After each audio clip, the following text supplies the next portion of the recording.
بسم اللہ الرحمن الرحیم۔ السلام علیکم۔ رمضان المبارک میں ایک نشریات کا خصوصی سلسلہ لے کر ہم حاضر خدمت ہیں، آغاز کرتے ہیں۔ موجود ہیں ہمارے ساتھ جناب استاد جاوید احمد غامدی صاحب۔ السلام علیکم غامدی صاحب۔ وعلیکم السلام۔ آپ سے بہت شکریہ آپ کے وقت کا۔ قرآن مجید کے جس موضوع کا آج ہم نے انتخاب کیا ہے وہ صلہ رحمی سے متعلق ہے۔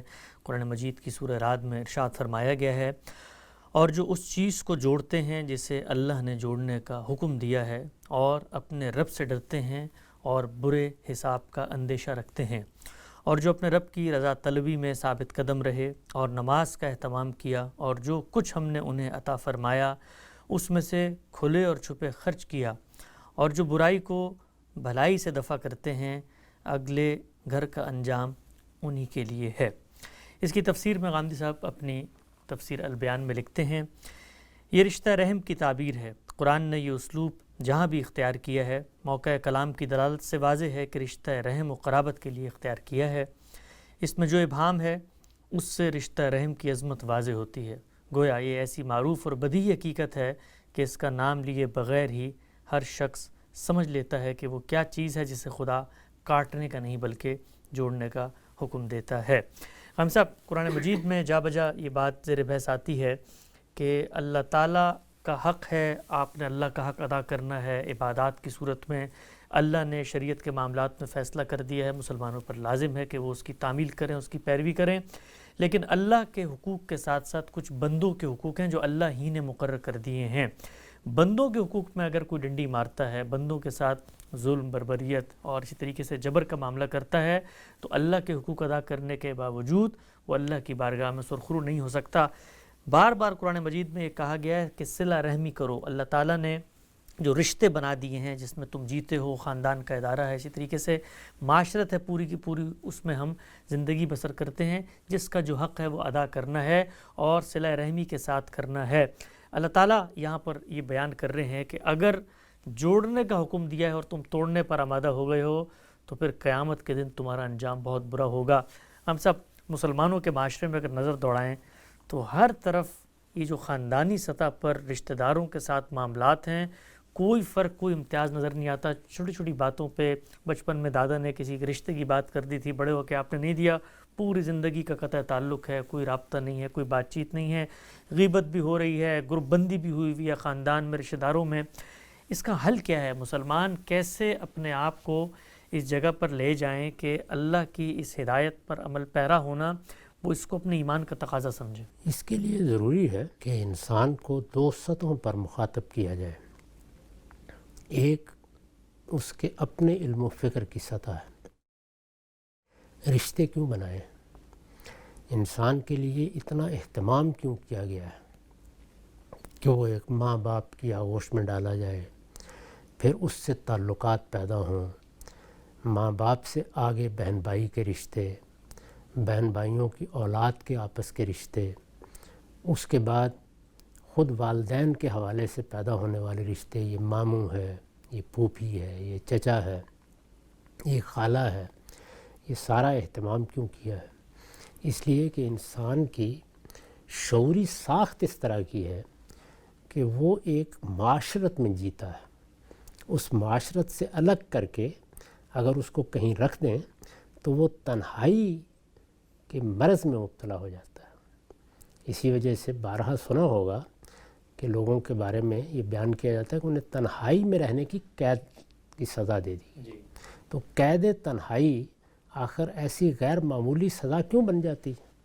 اس لیے کہ انسان میں اللہ تعالیٰ نے جو شخصیت رکھی ہے اس کے بڑے بنیادی تقاضے کی نفی ہو جاتی ہے۔ تو اس بنیادی تقاضے کو اللہ کی نعمت سمجھے گا انسان، یعنی یہ رشتے محض رشتے نہیں ہیں، یہ میری ضرورت ہے۔ انسان اس دنیا میں پیدا اس طرح کیا گیا ہے کہ ہم ایک دوسرے کے محتاج اور محتاج الہ ہیں، اس لیے اپنے اس تعلق کی پاسداری کے تقاضے سے مجھے ان رشتوں کی خبر رکھنی ہے۔ کچھ تو خود اللہ تعالیٰ نے ان رشتوں کے لیے محبت انسان کے دل میں ڈال دی ہے، وہ بھی موجود ہے، یعنی ماں باپ ہے، ان کے لیے ایک محبت انسان کے اندر فطری طور پر ودیت ہے۔ خود ماں باپ کے دل میں اولاد کی محبت ہی ہوتی ہے، تو اس کے نتیجے میں وہ راتوں کو اٹھتے ہیں، اس کے دوا درد کا خیال رکھتے ہیں، اس کو کھاتے پلاتے ہیں۔ یہ سب چیزیں کیوں ہوتی ہیں؟ اسی لیے کہ ایک فطری محبت انسان کے اندر، بلکہ اولاد پیدا ہی کیوں کرتے ہیں؟ تو انسان کے اندر اس کا بڑا غیر معمولی دائیا اللہ نے رکھا ہے، لیکن اس سے آگے بڑھ کر پھر شعوری طور پر بھی سمجھ لینا چاہیے کہ یہ سب رشتے میری ضرورت ہے، اور جب یہ میری ضرورت ہے تو مجھے ان کے حقوق کا پاس کرنا ہے ہر حال میں۔ یہ حقوق کئی پہلوؤں سے ہیں، محبت کا اظہار کرنا ہے، میل ملاپ رکھنا ہے، تعلق داری کو نبھانا ہے، خوشی غمی میں شامل ہونا ہے، اور اگر کسی وقت کسی کی کوئی ضرورت ہے اور مجھے اللہ تعالیٰ نے ضرورت سے کچھ زیادہ دے رکھا ہوا ہے تو مجھے ان ضرورتوں کا بھی خیال رکھنا ہے۔ یہ ہم جانتے ہیں کہ ہمارے دین میں جو بنیادی اخلاقیات بیان کیے گئے ہیں ان میں جس طرح عدل ہے، احسان ہے، اسی طرح ایتائے ذی القربہ بھی ہے، یعنی اپنے قریبی عزیزوں پر خرچ کرنا، اپنے قریبی عزیزوں کی ضرورتیں پوری کرنا، ان کی ضرورتوں کا خیال رکھنا، یہ ہمارے دین میں بنیادی اخلاقیات میں ہے، یعنی اخلاقیات یہاں سے اٹھتی ہے۔ تو اس کا مطلب کیا ہوا؟ اس کا مطلب یہ ہوا کہ جس طرح عدل کے بغیر انسانی زندگی کا تصور نہیں ہے، جس طرح احسان کے بغیر انسانی زندگی میں کسی حسن کو متصور نہیں کیا جا سکتا، اسی طریقے سے اگر قرابت داروں کی قرابت داری کا پاس نہیں ہے، اور قرابت داروں کے ساتھ تعلق کا لحاظ نہیں ہے، اور قرابت داروں کے تعلق سے جو حقوق پیدا ہوتے ہیں وہ پورے کرنے کے دائیات نہیں ہیں، تو انسانیت کا کوئی حصہ ہے جس سے میں اور آپ محروم ہو گئے ہیں۔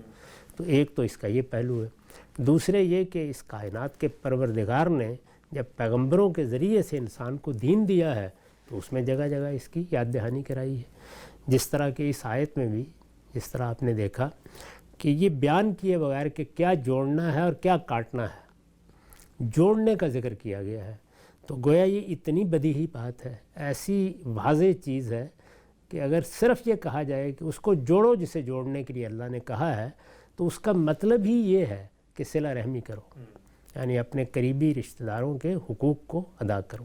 یہ حقوق جیسے کہ میں نے عرض کیا یہ ہر لحاظ سے پیدا ہوتے ہیں، یعنی محض مسکرا کے ملنا، محض تعلق رکھنا، محض حال پوچھ لینا، محض کسی موقع کے اوپر کوئی شفقت کا محبت کا کلمہ کہہ دینا، یہ ساری چیزیں جتنی ہیں یہاں سے شروع ہوتے ہیں، اور ظاہر ہے کہ اس کا پھر آخری درجہ وہی ہے کہ ان کی ضروریات کا خیال رکھا جائے، اور اگر وہ ضرورت مند ہوں تو ان کو پورا کرنے میں اپنی طرف سے کوئی کمی نہ کی جائے۔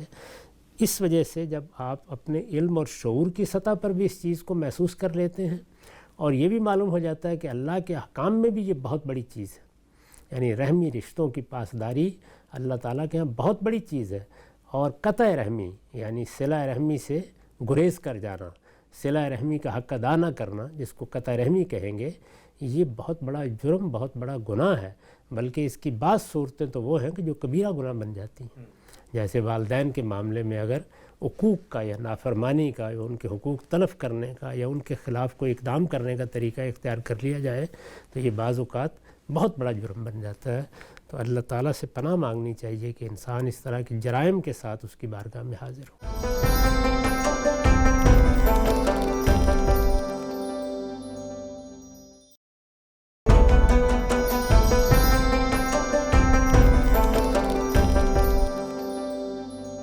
ہم نے دیکھا ہے کہ عام طور پر انسان کے اندر جب مذہبی تبدیلی آتی ہے تو اس کے ظاہر میں، اس کے حلیے میں، اس کے لباس میں، اسی طریقے سے دینی بحثیں وہ کرنا شروع کرتا ہے، دینی لوگوں کے ساتھ ان کی مجلسوں میں بیٹھتا ہے، لیکن بہت کم دیکھنے میں آیا ہے کہ مذہبی تبدیلی کا آغاز اس کے سماجی رویوں کی سطح پر ہو۔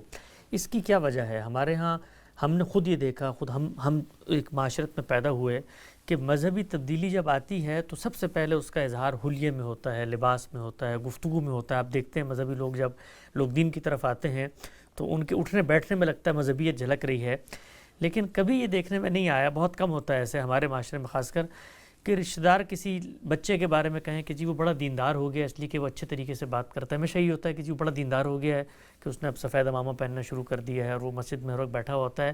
تو ہمارے ہاں دینی تبدیلی کا جو اورینٹیشن ہے وہ اخلاقی تبدیلی کیوں نہیں بنی؟ اس کی وجہ یہ ہے کہ مذہبی طبقے نے ان چیزوں کو اپنی شناخت بنا لی ہے۔ جس وقت آپ دین کی دعوت کے میدان میں کھڑے ہوتے ہیں تو وہاں دین زیر بحث آتا ہے، مجھے لوگوں کو دین بتانا ہے، مجھے ان کے اندر ایمان پیدا کرنا ہے، مجھے اپنے ایمان اور ان کے ایمان میں موافقت پیدا کرنی ہے، تو وہاں بات کسی اور جگہ سے شروع ہوتی ہے. یعنی آپ کے پیش نظر اگر یہ ہے کہ اللہ کا دین ہمارے بچے سیکھیں، بڑے سیکھیں، ہمارا ماحول سیکھیں، تو آپ سب سے زیادہ جس جگہ سے اپروچ کریں گے وہ کیا ہوگا؟ وہ اللہ تعالیٰ کی معرفت ہوگی اور اخلاقیات ہوگی. کیونکہ یہی دو چیزیں ہیں کہ جو انسان کے اندر ودیت ہے، ان کے لیے آپ کو خارجی استدلال کی ضرورت نہیں ہے، یہ تو انسان کے باطن کا ظہور ہے. تو یہیں سے آپ شروع کریں گے. تو اگر آپ نے دین کی دعوت دی ہے اور ان دو چیزوں سے اس کی ابتدا نہیں کی، یعنی اللہ تعالیٰ کی سچی معرفت اور اخلاقی شعور، ان سے ابتدا نہیں کی، تو اصل میں پھر کوئی اور چیز ہے جس کی آپ دعوت دے رہے ہیں. آپ کی کوئی کیونکہ تعبیر ہے. دین کی دعوت تو یہاں سے شروع ہوگی. یہی وجہ ہے کہ جس وقت آپ قرآن مجید کو پڑھتے ہیں تو ہمارے لیے تو سب سے بڑا دعوت کا نمونہ وہ ہے، یا انجیل کو پڑھتے ہیں، وہ بھی دعوت کا بے مثال نمونہ ہے. دونوں جگہ آپ دیکھیے کہ پیغمبر یہیں سے گفتگو کر رہے ہیں. یعنی وہ اللہ کی معرفت پیدا کریں گے، توحید کا شعور پیدا کریں گے، جواب دہی کا احساس پیدا کریں گے. یہ تو سب اللہ تعالیٰ پر ایمان کے تقاضے ہیں، اور اخلاقی چیزوں پر توجہ دلانا شروع کر دیں گے. یعنی ان کے ہاں سب سے پہلا کام یہ ہوتا ہے. یہ چیز جیسے ہی پیدا ہو جاتی ہے تو پھر اس کے بعد گویا انسان کی شخصیت میں جو کچھ اس کے باطن کے اندر ودیت تھا وہ شعوری سطح پر آ گیا. اب آپ اس کو انضباط دیتے ہیں. اس کو میں ہمیشہ اس طرح تعبیر کرتا ہوں کہ اللہ تعالیٰ کی جو شریعت نازل کی گئی ہے وہ اللہ تعالیٰ کے ساتھ میرے تعلق کا انضباط ہے.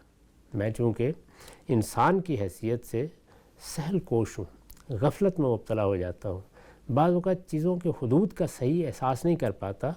تو اب جو معرفت میرے اندر پیدا ہوئی ہے اور جو اخلاقی شعور اوپر آ گیا ہے، اس کی حدود مجھ پر واضح رہنے چاہیے. تو یہ اس چیز کا انضباط ہے شریعت. جس چیز کا انضباط ہے اگر اس کا شعور نہیں پیدا ہوا تو فائدہ کیا تھی شریعت کا؟ تو پھر وہ شریعت بھی اصل میں علمی یا عقلی لحاظ سے آپ کے وجود کا حصہ نہیں بنے گی. وہ حکم کے پیراڈائم میں آئے گی. اطاعت ہے، کرنی ہے، فلاں چیز حرام ہے، چھوڑ دینا ہے، فلاں چیز حلال ہے، اختیار کر لینی ہے. وہ یہاں سے شروع ہوتی ہے. اسی کا نتیجہ ہے کہ ہمارے ہاں جو نئی نسلیں ہیں وہ چونکہ اب اس طرح کے تہذیبی پس منظر میں پیدا نہیں ہوتی، ان کا ایکسپوجر بھی دنیا کی دوسری قوموں اور مذاہب سے بہت زیادہ ہو گیا ہے. خاص طور پر وہ لوگ جو اپنے ملک سے نکل جاتے ہیں وہ اس کا سب سے بڑا تجربہ کرتے ہیں. تو وہاں کیا ہوتا ہے کہ بچوں کے اندر یہ چیز پیدا کیے بغیر ہم حرام حلال شریعت کے انضباطی احکام تک پہنچ جاتے ہیں. وہ تھوڑی دیر تک سنے جاتے ہیں، اس کے بعد بچے اس کو رد کر دیتے ہیں. آپ سروے کر کے دیکھ لیجئے، آپ کو اپنے ملک میں، آپ کو بیرون ملک نئی نسل میں یہی صورتحال نظر آئے گی. وہ اب اطاعت کے پیراڈائم میں کھڑے ہی نہیں، اس لیے کہ اطاعت کے پیراڈائم کو تہذیبی قوت کی ضرورت ہوتی ہے. گرد و پیش پہ ایک ہی تہذیب ہے، سب بزرگ ایک بات کر رہے ہیں، بڑے ایک بات کر رہے ہیں، گرد و پیش کا ماحول یہی ہے. اور پھر آپ کو دنیا میں بھی ایک سیاسی طاقت حاصل ہے جیسے کہ تھی کبھی، اس میں نوعیت بالکل الگ ہو جاتی ہے. جس وقت یہ صورت باقی نہ رہے، یعنی نہ تہذیبی غلبہ باقی رہے نہ سیاسی غلبہ باقی رہے، اب رہ جاتا ہے صرف استدلال. جب استدلال باقی رہ جاتا ہے تو اس کو صحیح جگہ سے اٹھنا چاہیے. اگر وہ صحیح جگہ سے نہیں اٹھے گا تو وہ شریعت کو اپریشیٹ ہی نہیں کر سکے گا. وہ پھر دنیا کے ساتھ تقابل کر کے شریعت کو دیکھتا رہے گا، جبکہ یہ تقابل کی چیز نہیں ہے. اس نے کسی اور جگہ سے متعلق ہونا تھا، میرے ذات کے ساتھ یا میری شخصیت سے. تو اس کا نتیجہ نکلتا. اب ہمارے ہاں مذہبی دعوت اس جگہ سے شروع ہی نہیں ہوتی، اس کا یہ مقصد ہی نہیں ہے، اس میں یہ ارادہ ہی نہیں پیدا ہوا. وہ شروع ہوتی ہے اصل میں مذہبی طبقے کی شناخت سے جس کی وہ حفاظت کر رہا ہے. تو شناخت میں سب سے زیادہ اہمیت کس چیز کی ہوتی ہے؟ ظاہری شکل و صورت کی، آداب کی. اس کے نتیجے میں ہماری دعوت بھی وہیں شروع ہوتی ہے. پہلے ہم اصل میں اس کو اپنے طبقے کا حصہ بناتے ہیں، کیونکہ شناخت تو اس کے بغیر قائم نہیں ہو سکتی، وہ تو دیکھنے کی چیز ہے نا. تو جب ہم اس کو اپنے طبقے کا حصہ بنا لیتے ہیں تو اب توقع کرتے ہیں کہ وہ ہمارے طبقے کے کچھ آداب، حدود، اخلاقیات اپنائے گا. وہ اس کی پھر مرضی ہے اپنا لیتا ہے، مرضی ہے نہیں اپناتا، کیونکہ وہ ہماری زیادہ دلچسپی بھی نہیں ہوتی. ہم نے اصل میں جو کچھ بنانا تھا وہ ہم نے بنا لیا، گویا ہمارا ہو گیا. یہ ہمارا ہو گیا تو بس ختم ہو گیا. وہ خدا کا ہوا یا نہیں ہوا یہ ہمارے تعلق کی چیز ہی نہیں بنتی.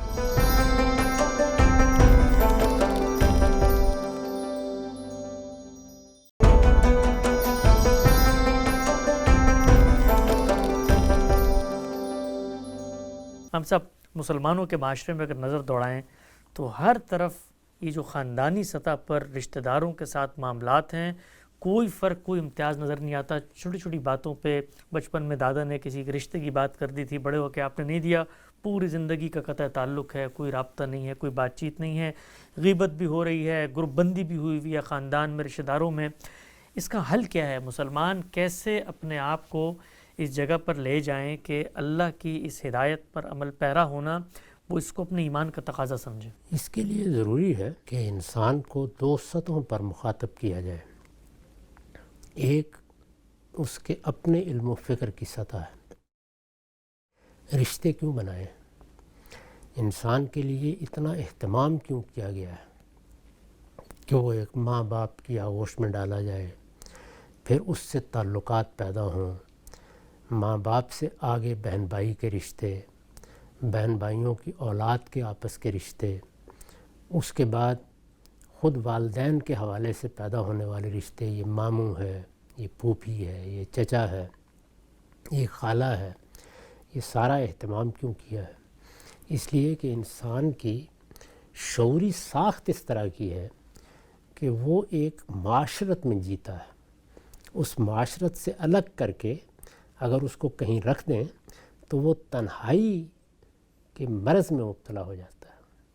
اسی وجہ سے بارہا سنا ہوگا کہ لوگوں کے بارے میں یہ بیان کیا جاتا ہے کہ انہیں تنہائی میں رہنے کی قید کی سزا دے دی.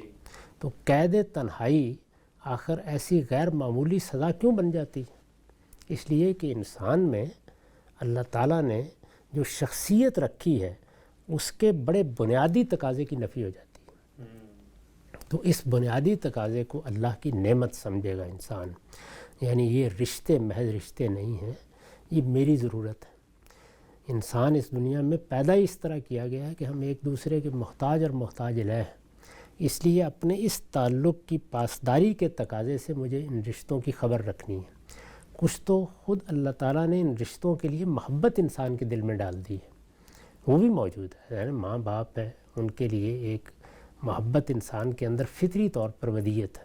خود ماں باپ کے دل میں اولاد کی محبت ہی ہوتی ہے، تو اس کے نتیجے میں وہ راتوں کو اٹھتے ہیں، اس کے دوا درد کا خیال رکھتے ہیں، اس کو کھاتے پلاتے ہیں. یہ سب چیزیں کیوں ہوتی ہیں؟ اسی لیے کہ ایک فطری محبت انسان کے اندر، بلکہ اولاد پیدا ہی کیوں کرتے ہیں؟ تو انسان کے اندر اس کا بڑا غیر معمولی دائیہ اللہ نے رکھا ہے. لیکن اس سے آگے بڑھ کر پھر شعوری طور پر بھی سمجھ لینا چاہیے کہ یہ سب رشتے میری ضرورت ہے، اور جب یہ میری ضرورت ہے تو مجھے ان کے حقوق کا پاس کرنا ہے ہر حال میں.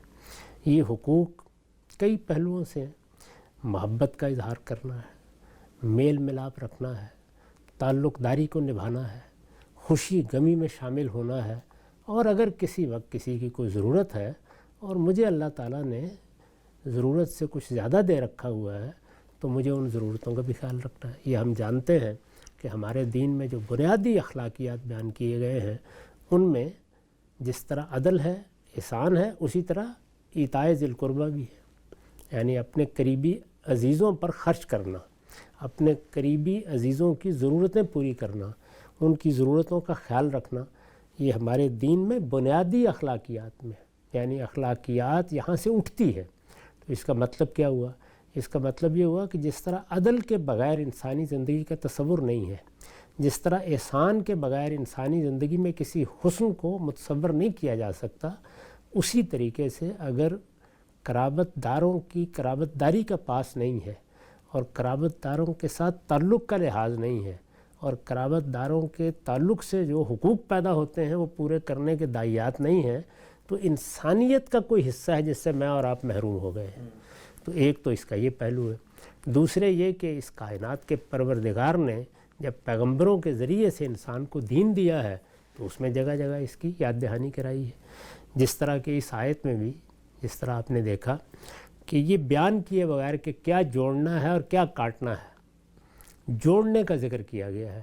تو گویا یہ اتنی بدیہی بات ہے، ایسی واضح چیز ہے کہ اگر صرف یہ کہا جائے کہ اس کو جوڑو جسے جوڑنے کے لیے اللہ نے کہا ہے، تو اس کا مطلب ہی یہ ہے کہ صلہ رحمی کرو، یعنی اپنے قریبی رشتہ داروں کے حقوق کو ادا کرو. یہ حقوق جیسے کہ میں نے عرض کیا یہ ہر لحاظ سے پیدا ہوتے ہیں. یعنی محض مسکرا کے ملنا، محض تعلق رکھنا، محض حال پوچھ لینا، محض کسی موقع کے اوپر کوئی شفقت کا محبت کا کلمہ کہہ دینا، یہ ساری چیزیں جتنی ہیں یہاں سے شروع ہوتے ہیں. اور ظاہر ہے کہ اس کا پھر آخری درجہ وہی ہے کہ ان کی ضروریات کا خیال رکھا جائے، اور اگر وہ ضرورت مند ہوں تو ان کو پورا کرنے میں اپنی طرف سے کوئی کمی نہ کی جائے. آگے بڑھاتے ہیں سلسلہ گفتگو کو، روایت میں رکھتا ہوں آپ حضرات کی خدمت میں. عبداللہ بن عمر رضی اللہ تعالیٰ عنہ سے روایت ہے، انہوں نے بیان کیا کہ رسول اللہ صلی اللہ علیہ وسلم نے سے کسی شخص نے پوچھا کہ بہترین مسلمان کون ہیں؟ آپ نے فرمایا جس کی زبان اور جس کے ہاتھ سے دوسرے مسلمان محفوظ رہیں. ہم صاحب نے اس بات کی توضیح علم النبی میں کی ہے.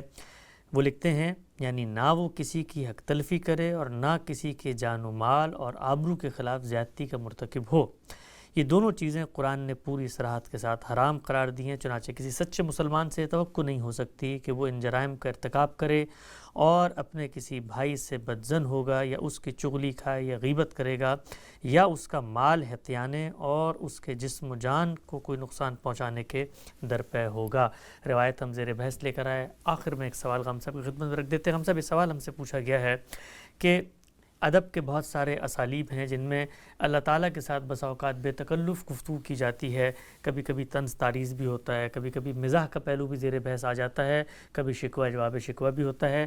تو یہ بتائیے گا ہمارے شعراء، ہمارے ادباء، ہمارے لکھنے والے کیا اللہ تعالیٰ کو اپنی تحریروں میں اس طرح مخاطب کر سکتے ہیں کہ اس سے کوئی بے تکلفی کی بات کریں یا کوئی بزلہ سنجی کی سخن گسترانہ بات کریں یا اس طرح کا کوئی شکوہ قلعہ کریں بھئی پیدا کیوں کیا تو پھر دنیا کیا بنائی ہے؟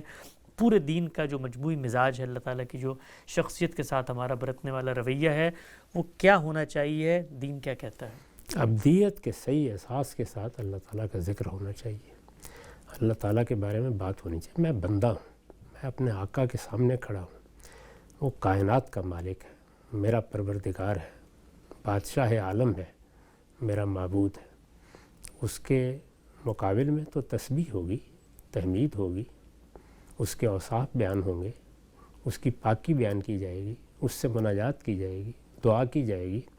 بے تکلفی بھی ابدیت کی بے تکلفی ہے. یعنی اگر کوئی بے تکلفی کی بات بھی ہوگی تو وہ جیسے ایک بندہ اپنی محبوب شخصیت سے کرتا ہے، اس میں اگر طنز ہے، تعریض ہے، استہزاء ہے، اس سے تو اللہ کی پناہ مانگنی چاہیے.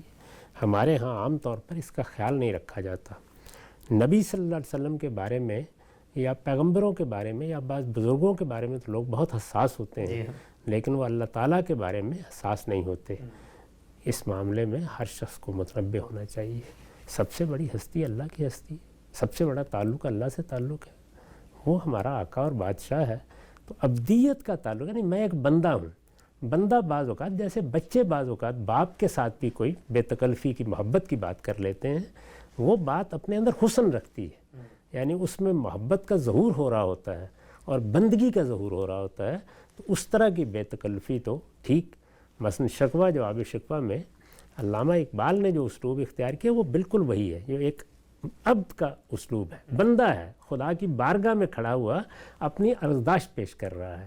تو اس کو تو گوارا کیا جا سکتا ہے. لیکن یہ جو بعض صوفیانہ مباحث میں چیزیں لوگوں کی زبان سے نکلتی ہیں یا اسی طرح سے استہزاء کے جو کلمات ہوتے ہیں، اس سے اللہ کی پناہ مانگنی چاہیے. نقطہ بالکل واضح ہو گیا.